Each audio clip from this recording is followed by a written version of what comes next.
17 বছর পরে গতকালকে যে 17 বছর আমরা আন্দোলন সংগ্রাম করেছিলাম দেশনেত্রী বেগম খালেদা জিয়ার নেতৃত্বে, যে একটা সুষ্ঠু সুন্দর নির্বাচন, কেয়ারটেকার সরকারের অধীনে নির্বাচন, যেটার জন্য আমরা নিপীড়িত হয়েছি, জেলে গেছি, আমাদের সুষ্ঠুভাবে চলাফেরা করতে পারি নাই। সেই নির্বাচনটা 17 বছর পরে আমরা পেয়েছি। কিন্তু আমাদের মনের কষ্ট, আমাদের নেত্রী, আপসের নেত্রী বেগম খালেদা জিয়া, উনি নিজ চোখে দেখে যেতে পারেন নাই, আল্লাহর কাছে চলে গেছেন। বাংলাদেশের নাম্বার 1 স্টিল বিএসআরএম। ওনার ছেলে আমাদের চেয়ারম্যান তারেক রহমানের নেতৃত্বে আজকে নির্বাচন হয়েছে। নির্বাচনে আমরা ধুমিসহ জয় পেয়েছি।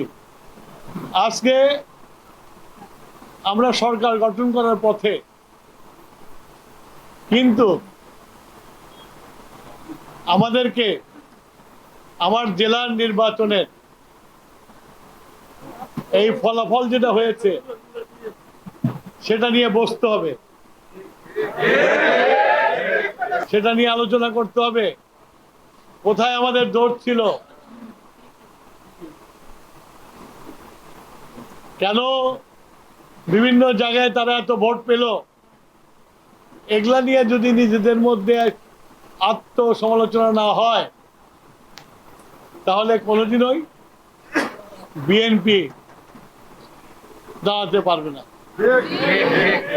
সুতরাং তোমাদেরকে আমি এই যে নির্বাচনের জয় লাভের জন্য আমি অভিনন্দন দিচ্ছি না। আমি অভিনন্দন তখন দেব যখন আমি বলবো, ক্ষুদ্র গ্রুপে বলবো, বিভিন্ন অঙ্গ সংগঠনে বলবো, শুনবো তাদের মনের মধ্যে কি রিয়াকশন, তারপর আমি কথা বলবো। আমি যেটা বললাম যে নির্বাচনের রেজাল্ট নিয়ে তোমাদেরকে রিসার্চ করতে হবে, আত্মসমালোচনা করতে হবে, কোথায় আমাদের গরল ছিল, কোথায় আমাদের নেতৃত্বের ভুল ছিল। এটা যদি ঠিক সিদ্ধান্তে আসতে না পারো তাহলে বিএনপির ভবিষ্যৎ কিন্তু খারাপ।